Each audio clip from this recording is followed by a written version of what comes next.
आज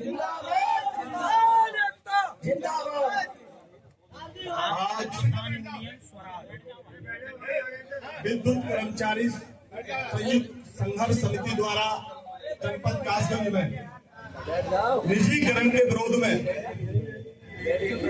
ये 1 दिवसीय जो धरना प्रदर्शन किया जा रहा है, इसकी अध्यक्षता कर रहे हैं माननीय अभिषेक जी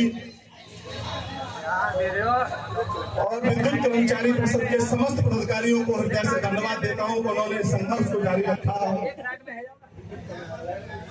इस संघर्ष की कड़ी में अपना समर्थन देने के लिए समाजवादी पार्टी के जिलाध्यक्ष आदरणीय विक्रम सिंह यादव जी, कांग्रेस पार्टी के जिलाध्यक्ष आदरणीय मनोज पांडे जी एवं मेरे सम्मुख उपस्थित मेरे सभी पदाधिकारी, किसान बंधुओं और विद्युत कर्मचारी परिषद के समस्त पदाधिकारियों, आपको मैं एक विश्वास दिलाना चाहता हूं, एक भरोसा दिलाना चाहता हूं। स्वराज का जो शब्द है, स्वराज की जो लड़ाई है, वो कोई नई नहीं है। आजादी के लिए लड़ाई लड़ी गई तो स्वराज शब्द के साथ लड़ाई लड़ी गई, और आज हम फिर इस कानून व्यवस्था के खिलाफ हो, चाहे वो सरकार की गलत नीतियों के खिलाफ हो, चाहे वो विद्युत कर्मचारी परिषद के सहयोग में जो निजीकरण किया जा रहा है उसके विरोध में हो। स्वराज हर लड़ाई को मजबूती से लड़ने का काम करता है। निजीकरण क्या है, निजीकरण की जरूरत क्या है जो सरकार हर विभाग का निजीकरण करना चाहती है? बिजली विभाग का निजीकरण करना क्यों चाहती है? आखिर सरकार को ऐसी क्या जरूरत पड़ गई? जो बिजली विभाग इस देश की रीढ़ है, जिसके बिना आज जनजीवन अस्त व्यस्त हो जाता है। अगर एक दिन की आंधी में बिजली बंद हो जाती है तो 2 घंटे काटना हमारे लिए मुश्किल हो जाता है। यानी कि हमारे जीवन का एक अंग बन चुकी है बिजली। बिजली, पानी, रोटी, कपड़ा और स्वास्थ्य सेवाएं, ये हमारी जरूरत की चीजें बन चुकी हैं। सरकार क्या चाहती है?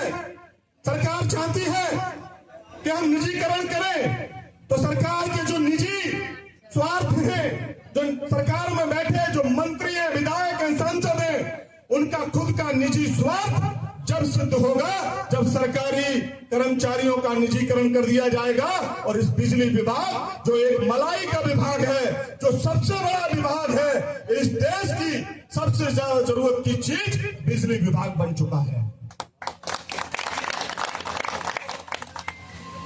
रोजगार, रोटी, कपड़ा, स्वास्थ्य और शिक्षा, सरकार हर चीज पर कब्जा करना चाहती है। आखिर सरकार की मंशा क्या है? सरकार चाहती क्यों है ये? लोग कहेंगे योगी जी और मोदी जी तो बिना पत्नियों के रहने वाले लोग हैं, योगी जी संत पुरुष हैं, उनको क्या जरूरत है जो निजीकरण लागू करना चाहते हैं? जो आज आम गरीब किसान मजदूर की जरूरतों को नहीं समझना चाहते, जो सिर्फ पूंजीपतियों को लाभ देना चाहते हैं, जो उद्योगपतियों को लाभ देना चाहते हैं। क्योंकि भारतीय जनता पार्टी की जो सरकार है वो ब्रिटिश हुकूमत की पैटर्न पर चलने वाली सरकार है।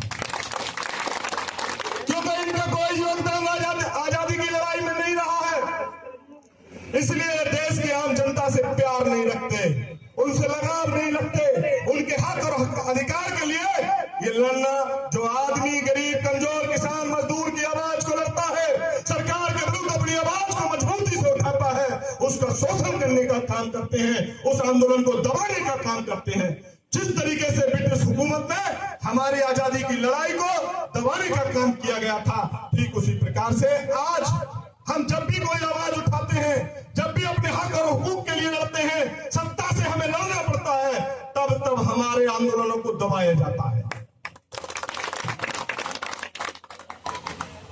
देखिए, ऐसा कोई व्यक्ति नहीं है जिसने ब्रिटिश हुकूमत के बारे में न पढ़ा हो, जिसने आजादी के बारे में न सोचा हो कि आजादी हमें कैसे मिली है और कैसे ये देश गुलाम हुआ था। एक सबसे पहले आई थी east India company. East India company किसके लिए आई थी? देश में रोजगार करने के लिए। देश में 3 चीजों पर खेती करना चाहती थी वो कंपनी, धनिया, हल्दी और मिर्च। यहाँ के बड़े बड़े राजनेताओं से मिली, राजा महाराजाओं से मिली, जमींदारों से मिली और कहा कि हम आपके देश में कंपनी लगाना चाहते हैं। और उस कंपनी लगाने के बाद परिणाम आपके सामने है कि उसने पूरे देश को गुलाम बना लिया और फ्री में मजदूर इस देश से उस कंपनी में काम करने लगे। जो मजदूर समय से काम नहीं करता था, जो किसान समय से उपज का सही रेट नहीं दे पाता था, उसके खिलाफ कार्रवाई होती थी, उसको शोषण होता था, उसको उत्पीड़न किया जाता था। ठीक उसी प्रकार से कंपनी राज स्थापित कर इस देश को गुलाम बनाने की नई पार्टी फिर से शुरू हो गई है। क्योंकि ये सरकार जो है, ये जो सरकार है, ये सरकार इस देश में कंपनी राज स्थापित करना चाहती है। कंपनी राज जब स्थापित होगा तो आने वाली हमारी जो नस्लें हैं वो गुलाम पैदा होंगी, कंपनियों की गुलाम पैदा होंगी। हमने तो अपना जीवन व्यतीत कर दिया है 40-45 साल अवस्था और मान लीजिए 30 साल, लेकिन आने वाली पीढ़ी के लिए आप लोगों को ये लड़ाई लड़नी होगी, संघर्ष करना होगा और इस लड़ाई को गांव, गरीब, किसान, मजदूर तक पहुंचाना होगा। जय जवान, निजीकरण वो जहर है जो धीमे धीमे स्लो पॉइजन की तरह हमारी बॉडी में प्रवेश करेगा और एक दिन पूरे शरीर को नष्ट करने का काम करेगा, हमें गुलाम बनाने का काम करेगा। मैं आपको एक उदाहरण देना चाहता हूं, क्योंकि किसान बंधु ज्यादा आए हैं और इनकी आवश्यकता है कि इस लड़ाई को अब गांव तक पहुंचाने का काम आपको करना है।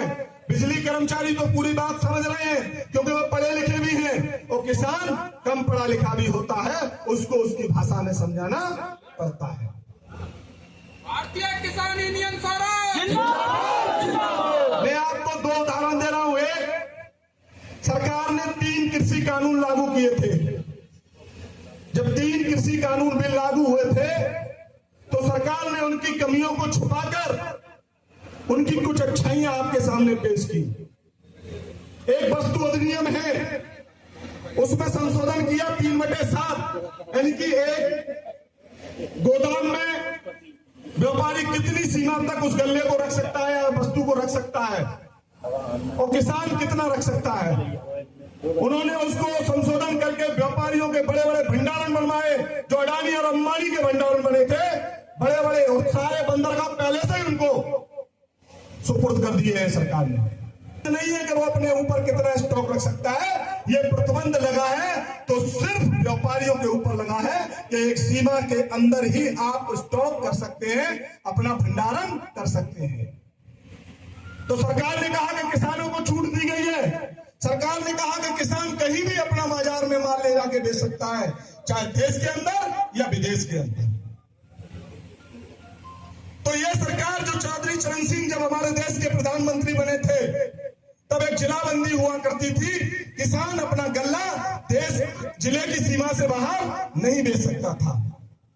तो चौधरी चरण सिंह ने, जो किसानों के मसीहा थे, जो किसानों की सरकार थी, उन्होंने इस कानून को लागू किया और किसान को यह छूट दी कि किसान अपने पूरे देश में अपनी फसल को किसी भी मंडी में ले जाके बेच सकता है। तो जब यह छूट पहले से ही किसान को थी तो सरकार ने क्यों गुमराह किया? कोई ना कोई लालच तो होगा। फिर एक थी कॉन्ट्रैक्ट खेती, यानी कि पट्टे पर जिस तरीके से आज हम एक दूसरे से आदान प्रदान करते हैं जमीन का, कि हमारी जमीन 5,000 रुपया बीघा आपने ले ली और आप फसल पैदा कर रहे हैं, तो जो फसल पैदा करेगा, चाहे वो उद्योगपति होता, चाहे वो मजदूर है, जो खेत में फसल पैदा करेगा वो कौन होगा? किसान। तो इस सरकार ने एक षड्यंत्र रचा था तो उन उद्योगपतियों को किसान बनाने का काम करने जा रही थी ये सरकार। जो कंपनी चला रहे हैं उनको किसान बनाकर इस देश को, इस देश की रोटी पर, इस देश की जो रोटी हमें जीवन देता है, जो अन्न, उस पर कब्जा करना चाहती थी सरकार। सरकार ने 2 वस्तुओं पर कब्जा कर लिया है और तीसरी है रोटी पर भी कब्जा करना चाहती है।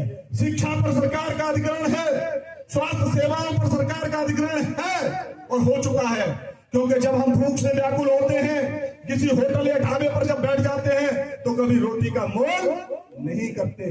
जब हम अपने बच्चे को पढ़ाने जाते हैं तो कभी फीस की चिंता नहीं करते, महंगी से महंगी किताबें खरीद कर उसको देने का काम करते हैं। आज आप देख रहे हैं कि पहले सरकारें नारा देती थी, पूर्व मुख्यमंत्री थे माननीय मुलायम सिंह यादव जी, जिन्होंने एक नारा दिया था, रोटी कपड़ा सस्ता हो और शिक्षा मुफ्त हो। यानी कि शिक्षा को मुफ्त करने का काम, रोटी और कपड़ा और मकान देने का काम आम आदमी की जरूरतों की हिस्सा बनता जा रहा है और है। तो वो सरकारें सोचती थी कि जब शिक्षित होगा समाज तो अपनी बात को रख सकता है, वो समझ सकता है। और ये सरकार इस शिक्षा को समझ चुकी है कि आज बढ़िया से बढ़िया पढ़ाने के लिए मेहनत कर कर अपने बेटे को अच्छे से अच्छे स्कूल में एडमिशन दिलाने का काम कर रहा है। अपने रोटी नहीं खाता है, लेकिन बच्चे को बढ़िया से बढ़िया स्कूल में पढ़ाने का काम कर रहा है। तो शिक्षा महंगी हुई है या नहीं हुई है, बताइए आप। महंगी हुई है। आज कोई भी व्यक्ति अपने बच्चों को बढ़िया स्कूल में नहीं पढ़ा पा रहा, लेकिन प्रयास कर रहा है कि अपने बच्चों को प्राइवेट स्कूलों में पढ़ाने का काम। देश की शिक्षा थी जिसमें राजनेताओं के बारे में, देश के क्रांतिकारियों के बारे में पढ़ाया जाता था, और आज की शिक्षा ऐसी हो गई है कि कक्षा 5 में पढ़ने वाला बच्चा कक्षा 4 की किताब, कक्षा 4 के क्वेश्चन को हल नहीं कर पाएगा। पहले 4 में पढ़ने वाला बच्चा 3 के बच्चे को ट्यूशन पढ़ा देता था, क्योंकि वो उस किताब से पढ़कर निकला होता था और रिवीजन होता था, और 4 का बच्चा 5 के बच्चे से ट्यूशन पढ़ लेता था। आज कक्षा 5 का बच्चा 1 के बच्चे को ट्यूशन नहीं पढ़ा सकता, क्योंकि शिक्षा की पद्धति बदली है। सिर्फ हमें शिक्षित किया जा रहा है, लेकिन हमें शिक्षित किया जा रहा है, लेकिन हमारे लिए कोई अवसर नहीं है कि हम गुने हों। पढ़े और गुने में अंतर होता है। देसी भाषा में आप जानते हो, पढ़े और लिखे में गुने में अंतर होता है। पढ़ ली तो किताबें, लेकिन अनुभव कुछ नहीं है हमारे पास। अंग्रेजी तो बोलो सीख गए, लेकिन उसके माने हमें नहीं मालूम कि क्या है। तो हम क्या कर सकते हैं? दोष किसको देंगे हम? अपने आप को, कि हम पढ़ तो गए लेकिन हमें अनुभव ना है। हमें सरकार तो सही नौकरी तो मिल जाती है, ऐसे प्रश्न नवानंद है, हम ही हल ना कर पाए, क्योंकि शिक्षा ही बदल गई। जब शिक्षा बदल गई तो आप क्या पेपर हल कर लेंगे, क्या नौकरी पा लेंगे आप? तो सरकार ने शिक्षा पर अपना कब्जा किया। स्वास्थ्य सेवाएं, जब आपका कोई भाई, आपका बेटा, आपका पिता, आपकी पत्नी, आपकी बेटी जब बीमार होती है, तो कभी आप डॉक्टर से कहते हैं 500 नहीं 200 रुपए ले लेना, कहते हैं? नहीं कहते ना। जो 15 रुपए की दवाई है वो हमें 500 रुपए में मिलती है, और जो 500 रुपए की दवाई है वो हमें 5000 रुपए में मिलती है, लेकिन फिर भी हम कोई मोल नहीं करते। इसी तरीके से सरकार बिजली का निजीकरण करके इसको महंगे दामों पर उद्योगपतियों को देकर वो आपसे वसूलेंगे।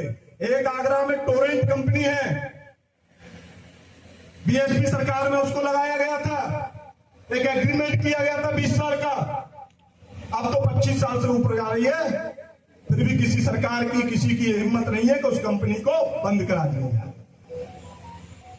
वहां की जनता कितनी परेशान है, वहां का आम आदमी कितना परेशान है, ये आप लोगों को नहीं पता, क्योंकि वो एक आगरा क्षेत्र की घटना है। आगरा से आपका वास्ता नहीं पड़ रहा, लेकिन आपका वास्ता कासगंज से तो है। हमारा संगठन वहां टोरेंट कंपनी के खिलाफ प्रदर्शन कर रहा है। बड़ी लंबी लड़ाई लड़नी पड़ी। टोरेंट कंपनी ने वहां के जिलाधिकारी कमिश्नर से कहा, अरे साहब, हम देश को फायदा करने वाले, टैक्स देने वाले लोग हैं, और ये कुछ लोग आकर हमारी कंपनी को और हमारे अधिकारियों के खिलाफ बदतमीजी कर रहे हैं, आप इनको लट मार के भगाइए यहां से। वहां के जिलाधिकारी ने 10 मिनट नहीं लगाई, तमाम फोर्स भेज दिया। वो तो सुराज था, लिखा पढ़ी में मजबूत था, उनकी कुछ कमियां हमारे पास थी, तो हम डट गए। आम आदमी की क्या हैसियत थी कि उस कंपनी के खिलाफ अपनी बात को रख सकता।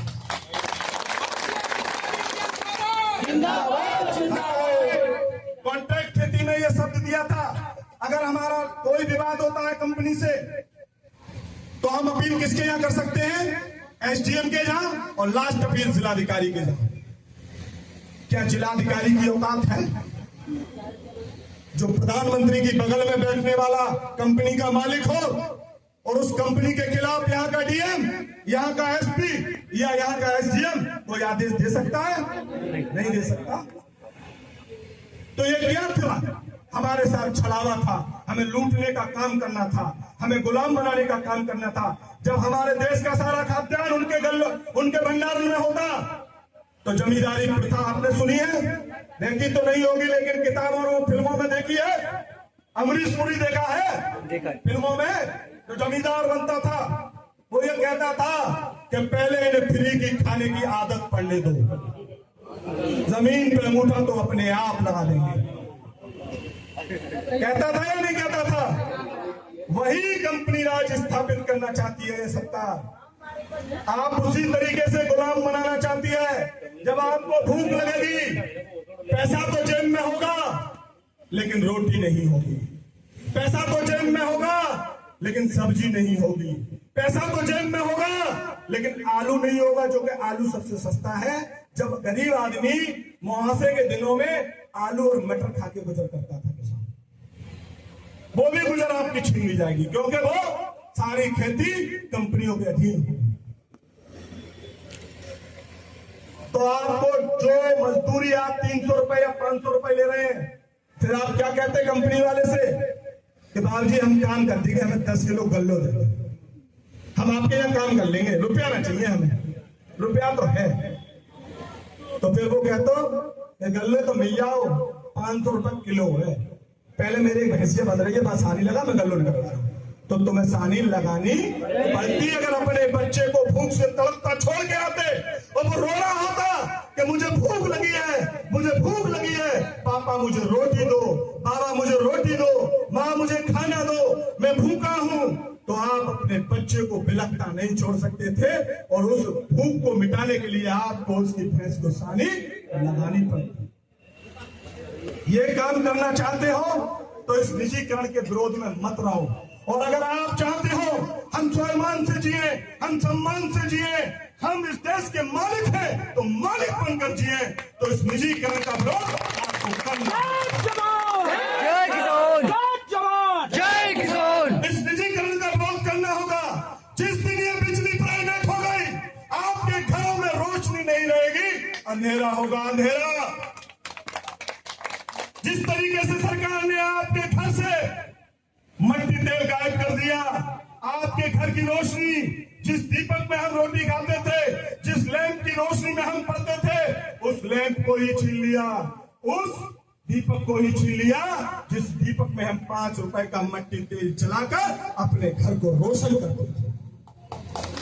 हमें आदत डाली पहले बिजली की, हमारी जरूरत बनाई पहले बिजली, और वो समझ चुका है कि आज बिजली गांव गरीब किसान मजदूर की बहुत जरूरत है, बहुत जरूरत है कि वो रोटी नहीं खाएगा पर बिजली उसको जरूर चाहिए। अगर देश को खुशहाली करना है, देश की तरक्की लानी है, देश के उद्योगों को जिंदा रखना है, तो बिजली की आवश्यकता पड़ेगी। देश की फसलों को शिक्षित रखना है, देश को खाद्यान्न देना है, तो हमें बिजली की जरूरत पड़ेगी। क्योंकि अब हम डीजल पर डिपेंड नहीं है, हम बिजली पर डिपेंड है। आज सरकार आपको 68,000 रुपए का ट्रांसफार्मर फ्री देती है, और जब निजी कंपनी इसको ले लेगी तो 1 रुपए का पेच भी आपको फ्री नहीं देगी। ये लिख लेना इस बात को आप। मैं आपको एक उदाहरण और देता हूं। चकोरी करते हैं आप? अरे चकोरी करते हैं। चकोरी क्या है? कॉन्ट्रैक्ट खेती, बाधा खेती। आपको एग्रीमेंट दिया गया, आपको शर्तें ली गई, 14-18 शर्तें, लेकिन एक भी शर्त किसान की नहीं।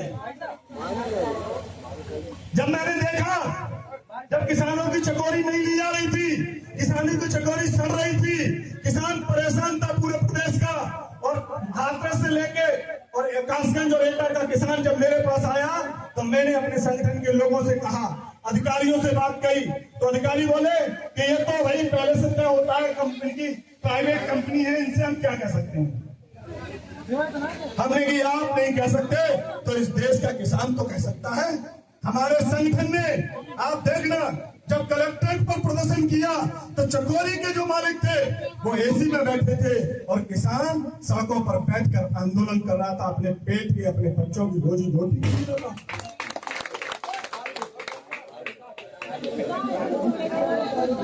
सही कह रहा हूँ, गलत? बिजली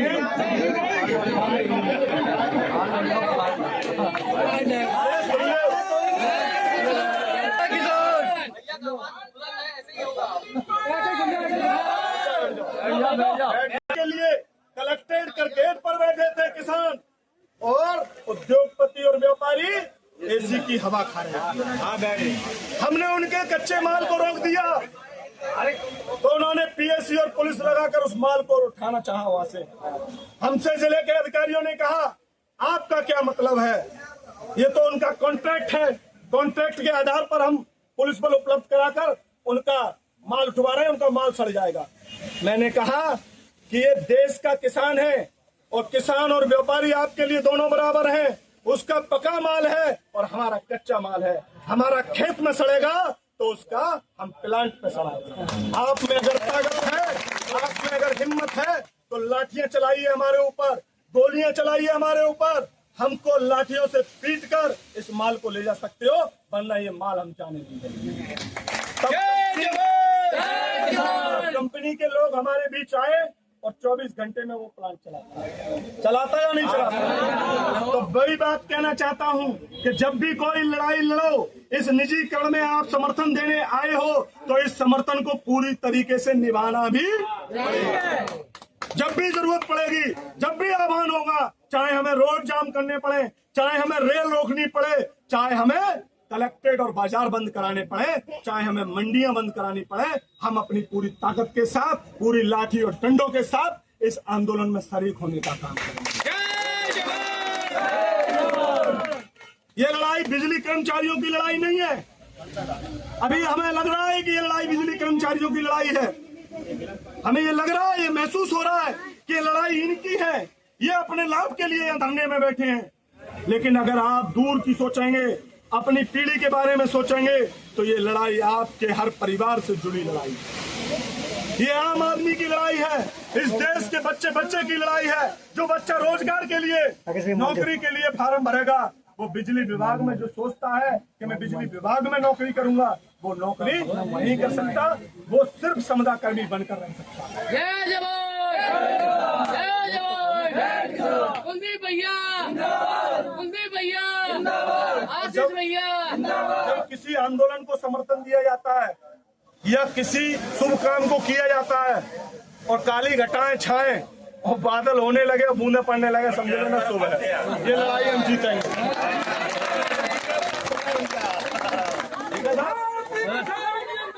जिंदाबाद